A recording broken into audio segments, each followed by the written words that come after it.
Good morning children. Already in the lesson la நம்ம வந்து unicellular organisms ஒரு செல் உயிரிகள் என்னன்னு பார்த்தோம்.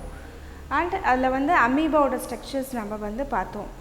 ஒன்ஸ் வந்து ரீகால் பண்ணிக்காங்க. Amoeba is a single cell. It's a single cell. It was living in the mostly present in the water bodies. தண்ணி அதிகமாக இருக்கக்கூடிய இடங்களில் இருக்கக்கூடிய ஒரு செல் உயிரினம். It was single cell. It was doing all the functions, அதாவது locomotion, digestion, excretion and as well as respiration and cell division, growth, reproduction, இது எல்லாமே ஒரே ஒரு செல்லில் நடக்கக்கூடிய ஒரு உயிரினம். ஸோ அதே ஆசேமஸ் நம்ம அமீபாஸ் பார்த்தோம் இல்லையா, அதே மாதிரி நிறைய சிங்கிள் செல் லிவிங் ஆர்கானிசம்ஸ் இருக்குது. பாரமீஷியம், யுக்லினா also be a single cell living organisms. அதோடது வந்து பாரமீஷியம் வந்து அமீபா மாதிரியே இருக்கக்கூடிய ஒரு லிவிங் தான். பட் அதில் வந்து கொஞ்சம் செல்லோட ஸ்ட்ரக்சர்ஸ் வந்து டிஃப்ரெண்ட்டாக இருக்கும், அதோட ஷேப்ஸ் வந்து வேரியாக இருக்கும். அண்ட் யுக்லினா செல்ஸில் ஒரு ஸ்பெஷல் கேரக்டர் இருக்குது.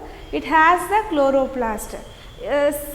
Still Euglena is a argued correct, it is a plant cell or the animal cell அப்படின்ற ஒரு ஆர்குமெண்ட் இருக்குது. But it was coming under the animal kingdom. என்ன ரீசன்னா அதோட செல் வால் பார்த்திங்கன்னா அனிமல் செல்ஸோட செல் வால் மாதிரி இருக்கும். அதனால் யுக்லினாவை வந்து நாங்கள் அனிமல் கிங்டமில் தான் அதை வச்சுருக்காங்க, அது பிளான்ட் கிங்டமில் கொண்டு வரல.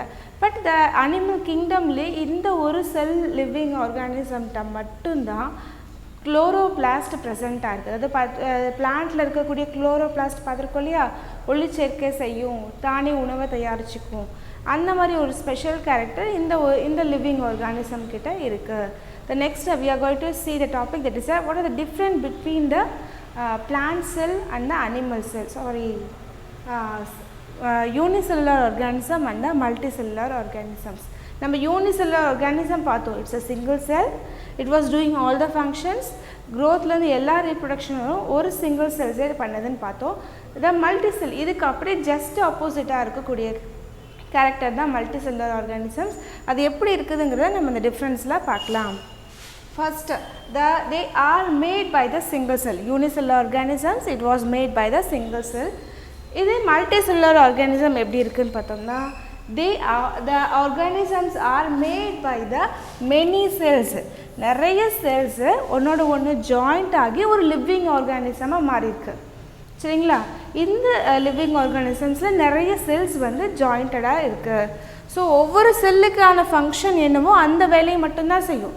இந்த பர்டிகுலராக பார்த்திங்கன்னா போன் செல்ஸ்னால் பாடிக்கான இரெக்ட்னஸை கொடுக்கும், அவ்வளோதான். வேறு எந்த ஒர்க் அவுட்டும் பண்ணது. Eye cells it was receive the விஷுவல்ஸில் என்ன இருக்குதோ அதை மட்டும் ரிசீவ் பண்ணும், மற்ற எந்த ஒரு வேலையும் செய்யாது. ஆனால் யூனிசெல்லுலர் ஆர்கானிசமில் லோகோமோஷன் நடக்கிற வேலையும் செய்யும், ஃபுட்டை இன்டேக் பண்ணிக்கிற வேலையும் செய்யும், ரெஸ்பிரேஷன் வேலையும் செய்யும், எல்லா வேலைகளும் செய்யும். ஆனால் மல்டி செல்லுலர் ஆர்கானிசமில் அதோட வேலை என்னவோ அதை மட்டும்தான் செய்யும். The organism is made by the many cells. ஒவ்வொரு ஒர்க்குக்கும் ஒவ்வொரு செல்ஸ் இருக்கும். ஸோ அதுக்கும் அதுதான் டிஃப்ரென்ஸ். சரிங்களா? Next one, they can perform all the function of the life. எல்லா வேலையும் இப்போ சொன்னேன் இல்லையா, ஆனால் எல்லா வேலையும் யூனிசெல்லுலர் ஆர்கானிசம் அதுவே செஞ்சுக்கும். The next one, the division of the labor exists among the cells. அதாவது எந்த வேலைக்காக அந்த செல் உருவாக்கப்பட்டிருக்கோ அந்த வேலையை மட்டும்தான் செய்யும். இப்போ ஐயோட செல்ஸ் எதுக்காக க்ரியேட் ஆகிருக்கு? விஷுவல்ஸை ரிசீவ் பண்ணுறதுக்கு. பிரெயின் செல்ஸ் என்னது? பாடியோட கண்ட்ரோல் அண்ட் க்ரோத், மெட்டபாலிக் ஒர்க் அவுட்ஸை ஃபங்க்ஷனைஸ் பண்ணுறதுக்கு. அதே ஸ்டொமக், நம்மளோட நம்மளோட டைஜஸ்டிவ் சிஸ்டத்தோட ஒர்க் அவுட் என்ன? ஃபுட்டை டைஜஸ்ட் பண்ணுறது. ஸோ அதோட ஒர்க் என்னவோ அந்த வேலையை மட்டும்தான் இந்த பர்டிகுலர் செல் செய்யும், எல்லா ஒர்க் அவுட்டையும் பண்ணாது. ஸோ இதுதான் மல்டி செல்லுலார் இருக்கக்கூடிய difference. Next one, these organisms are generally very small in size. ஏன்னா மில்லி மைக்ரான்ஸில் பார்க்கக்கூடிய ஒரு உயிரினம், மைக்ரோஸ்கோப்பில் மட்டுமே பார்த்து தெரிஞ்சிக்கக்கூடிய ஒரு மைனூட்டான living organism. They are mostly large in the size. Naked eye, we can see the living organism in our naked eye. கண்கள், திறந்த கண்களால் நம்மளால் பார்க்கக்கூடிய ஒரு பெரிய உயிரினமாக இது இருக்கும். And they lack the naked tissues organs and organ systems. அதுக்குன்னு தனியாக இப்போ ரெஸ்பிரேட் பண்ணுறதுக்குன்னு ஒரு தனி ஆர்கன் அந்த செல்லில் இருக்காது. டைஜஷனுக்குன்னு அதுக்கு தனியாக ஒரு ஆர்கன் இந்த யூனிசெல்லுலர் ஆர்கானிசமில் இருக்காது. எல்லா வேலையும் இந்த ஒரு செல்லே தான் செய்யுது. ஆனால் இந்த multicellular organism composed of the tissues, organ and organ systems. அதில் நிறைய ஆர்கன்ஸ் இருக்குது. ஒவ்வொரு ஆர்கனும் ஒவ்வொரு ஃபங்க்ஷனை பண்ணுது. ஒவ்வொரு ஆர்கன்ஸும் ஒவ்வொரு பர்டிகுலர் ஒர்க் அவுட்டை பண்ணி ஜாயிண்டடான ஸ்ட்ரக்சராக மல்டிசெல்லுலர் லிவிங் ஆர்கானிசம்ஸ் இருக்குது. Excuse me. growth occur by an increase the size of the cell. வளர்ச்சி அப்படின்ட்டு பார்க்குறப்ப செல்லோட சைஸ் என்லார்ஜ் ஆகிறது தான் நம்ம வந்து growthன்னு சொல்கிறோம். அது இங்கே in multicellular organism the growth occur by an increasing, எப்படி ஆகுதுன்னா அதோட இன்க்ரீஸ் ஆகுது. செல்லோட நம்பர்ஸ் வந்து இன்க்ரீஸ் ஆகுது. இப்போ தான் 2 செல்லா 4 செல்லா 8 செல்லா செல்ஸோட கவுண்டிங் இன்க்ரீஸ் ஆகிறதா நம்ம growthன்னு சொல்கிறோம். சரிங்களா? இதுதான் யூனிசெல்லுலர் ஆர்கானிசமுக்கும் மல்டிசெல்லுலர் ஆர்கானிசமுக்கும் இருக்கக்கூடிய difference. Children, we are going to the next topic, that is the adaptation in the animals. நம்ம ஆல்ரெடி பிளான்ட்டில் பார்த்துருப்போம். அந்த சூழ்நிலைக்கு ஏற்ற மாதிரி தாவரங்கள் தனக்கான உடல் அமைப்பை மாற்றிக்கிட்டு வாழக்கூடியதாக இருக்குது. அதனால தான் அது தொடர்ந்து உயிர் வாழுது. நம்ம லாஸ்ட் லெசனில் பார்த்தோம். ஃபார் எக்ஸாம்பிள் கேட்கஸ், சப்பாத்தி கல்லி, முள்ளு செடி, இதெல்லாம் பார்த்தோன்னா அந்த சூழ்நிலைக்கு ஏற்ற மாதிரி அந்த பிளான்ட்டோட ஸ்டெம்மு வந்து நம்ம சக்குலண்ட்டாக சேஞ்ச் ஆகிடுச்சு, லீஃப் வந்து முள்ளாக மாறிடுச்சு அப்படின்னு பார்த்தோம். டென்ட்ரில்ஸ், ஸோ பற்று கம்பிங்கன்னு சொல்லி டென்ட்ரில்ஸ் வந்து அந்த பிளான்ட்டோட லீஃப் வந்து மாடிஃபைட் ஆகி அது வேற ஒரு பிளான்ட்டு மேலே பிடிச்சி ஏறத்துக்கு ஹெல்ப் பண்ணக்கூடியதாக இருந்தது அப்படின்னு நம்ம லாஸ்ட் லெசனில் பார்த்தோம். லோட்டஸ், தண்ணியில் வாழக்கூடிய பிளான்ட்டு, அதுக்கு நிறைய ஏர் ஹோல்ஸ் ப்ரெசென்ட் ஆகிருக்கு, வாட்டரில் சர்வை ஆகுதுன்னு பார்த்தோம். அதே மாதிரி அனிமல்ஸ்கிட்டையும் ஒரு அடாப்டேஷன் கேரக்டர்ஸ் இருக்குது. அந்த adaptation character it was surviving, help to surviving in the world. அது அந்த சூழ்நிலைக்கு ஏற்ற மாதிரி அதோட உடல் அமைப்பை மாற்றிக்கிட்டு அது வந்து உயிர் வாழுது. For example we are going to see the fishes. நார்மலாக ஒரு லிவிங் ஆர்கானிசம் வெளியில் சுவாசித்து வாழக்கூடியது, காற்று இருந்தால் தான் வாழக்கூடியது. ஆனால் ஃபிஷ்ஷஸ் என்ன பண்ணுது, தண்ணிக்குள்ளார போய் வாழுது. அதுவும் தண்ணிக்குள்ளே இருக்கக்கூடிய ஆக்சிஜன்ஸை செப்பரேட் பண்ணி எடுத்துகிட்டு வாழுது. நம்மளால் போய் தண்ணிக்குள்ளே ஆக்சிஜன் செப்பரேட் பண்ணி எடுத்துகிட்டு வாழ முடியுமா? முடியாது இல்லையா? So fishes has a special characters to help to survive in the water. தண்ணிக்குள்ளே அந்த சூழ்நிலைக்கு ஏற்றவாறு தன்னை மாற்றிக்கிட்டு அது உயிர் வாழுது. ஸோ அதை பற்றி தான் நம்ம இப்போ பார்க்க போகிறோம்.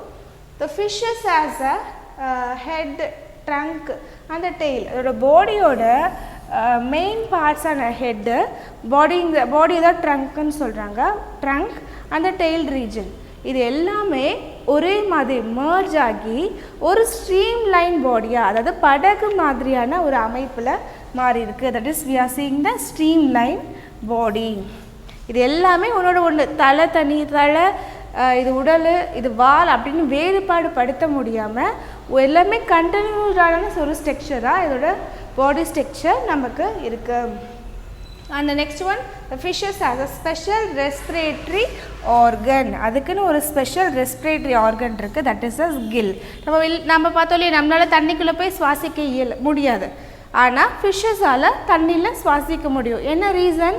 It has a special respiratory organs. தண்ணியில் சுவாசிக்கிறதுக்கு அதுக்கு ஒரு ஸ்பெஷல் சுவாச உறுப்பு இருக்குது. அதை நம்ம என்னென்னு சொல்கிறோம், கில்ஸ்ன்னு சொல்கிறோம். இந்த கில்ஸ் மூலமாக the gill organ it was separate the oxygen in the water. தண்ணியில் இருக்க ஆக்சிஜனை அது பிரித்து எடுத்து அது சுவாசிக்கிறதுக்கு, அதுக்கு வேணுங்கிற ஆக்சிஜனை எடுத்துக்கிற அளவுக்கு அதுக்கு ஒரு ஸ்பெஷல் கேரக்டர்ஸ் இருக்குது. இந்த கேரக்டர் தான் அதை வந்து வாட்டரில் சர்வை பண்ணுறதுக்கு, தண்ணியில் உயிர் வாழ்கிறதுக்கு அது வந்து ஹெல்ப் பண்ணுது. The fishes has a slippery scales. அது பாடி நார்மலாக ஒரு 10 நிமிஷம் நம்ம தண்ணிக்குள்ளே கையை வச்சிட்டோம்னா நம்ம கை வந்து ஊறி போயிடும், ஒரு மாதிரி கொலக்குலன்னு ஆகிடும், சீக்கிரமாக இன்ஜூர் ஆகிடும், காயம் ஆகிடும். அது ஊறி போட பகுதிகள் காயமாகி நமக்கு வந்து டேமேஜ் ஆகிடும் நம்மளோட செல் டிஷ்யூஸ். ஆனால் ஃபிஷ்ஷஸ் அது வந்து தண்ணியிலே தான் வாழுது. அப்போ அதோட பாடி வந்து இன்ஃபெக்ட் ஆகணும் இல்லையா? இன்ஜூர் ஆகணும், ஜெர்ம்ஸால் இன்ஃபெக்ஷன் ஆகிறது நிறைய பாசிபிலிட்டிஸ் இருக்குது. ஆனால் அதுலேருந்து அது எப்படி ப்ரொடெக்ட் பண்ணிக்கிட்டு இந்த ஸ்லிப்பரி ஸ்கேல்ஸ் மூலமாக அதோட பாடி ஃபுல்லுமே அந்த ஸ்லிப்பரி ஸ்கேல்ஸ் வந்து கவர் ஆகிருக்கு. இந்த ஸ்லிப்பரி ஸ்கேல்ஸ் என்ன பண்ணுது, பாடிக்குள்ளே எக்ஸஸ் ஆஃப் வாட்டரை உள்ளே போகிறத வந்து தடுக்குது. தேவையில்லாமல் அதிகப்படியான நீர் உள்ளே போகாமல் அது வந்து தடுக்குது. The fishes has a slippery scales all over the body which protect the body. அது பாடி ஃபுல்லுமே கவர் பண்ணி அதை வந்து ப்ரொடெக்ட் பண்ணுது. Next one, the fishes has a fin faster to the swim. the fish பாடிக்கு மேலே நிறைய ஃபின்ஸ் பார்த்துருப்பீங்கல்ல, நிறைய சின்ன சின்ன ஃபின்ஸ் மாதிரி துடுப்புகள் மாதிரி இருக்கும். அது வந்து என்ன பண்ணும், ஃபாஸ்ட்டாக ஸ்விம் பண்ணுறதுக்கு உங்களுக்கு வந்து ஹெல்ப் பண்ணும். the fishes has a strong tail. இந்த டெய்ல் ரீஜன் மூலமாக தான் அது எந்த சைடு மூவ் ஆகணும், டெய்ல் வந்து இப்படி லெஃப்ட் சைடில் அது வந்து டேர்ன் ஆகும்போது பாடி வந்து ரைட்டில் சேஞ்ச் ஆகும். இந்த டெய்ல் ரீஜன் ரைட்டில் சேஞ்ச் ஆகும்போது பாடி லெஃப்டில் மூவ் ஆகும். ஸோ இந்த டெய்ல் ரீஜன் மூலமாக தான் அது எந்த பக்கம் டேர்ன் ஆகணுங்கிற டைரெக்ஷன்ஸை அது வந்து சூஸ் பண்ணுது. As am the tail it help to protect from the other predators. மற்ற ப்ரெடேட்டர்ஸ் கிட்டேருந்து மற்ற உயிர்கள் தாக்காமல் தன்னை பாதுகாத்துக்கிறதுக்கும் இதோட டெய்ல் ரீஜனை வந்து ஹெல்ப் பண்ணுது. The tail it was balance a whole பாடியும் தண்ணியில் ஒரே சமநிலையில் போகிறதுக்கு டெய்ல் ரீஜனை அது வந்து யூஸ் பண்ணுது. So these are the special characters for the fishes to survive in the water. That is the frock. நார்மலாக பார்த்திங்கன்னா ஃபிஷ்ஷஸ் வந்து தண்ணியில் இருக்கும். தண்ணியிலேருந்து வெளியில் எடுத்துட்டோம்னா அந்த ஃபிஷ் வந்து டெட் ஆகிடும். ஹியூமன்ஸ் வந்து தண்ணிக்குள்ளே விழுந்துட்டாங்க, ஹியூமன்ஸோ இல்லை மற்ற அனிமல்ஸோ தண்ணிக்குள்ளே இருந்துச்சுன்னா அது டெட் ஆகிடும். நார்மலாக இப்படி தான் பார்க்குறோம். ஆனால் some of the animals they are living both areas. They are called as a amphibian. இருவாழ் உயிரினங்கள்னு சொல்லுவாங்க. ரெண்டு இடத்துலையும் அதால் வாழ முடியும், தண்ணிக்குள்ளேயும் வாழ முடியும், நிலத்துலையும் வாழ முடியும்.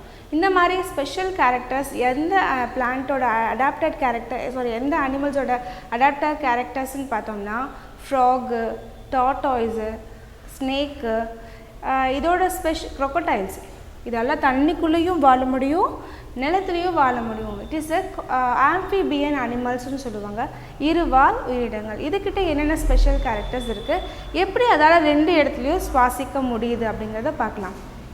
த ஆம்ஃபிபியன்ஸ் ஹெட்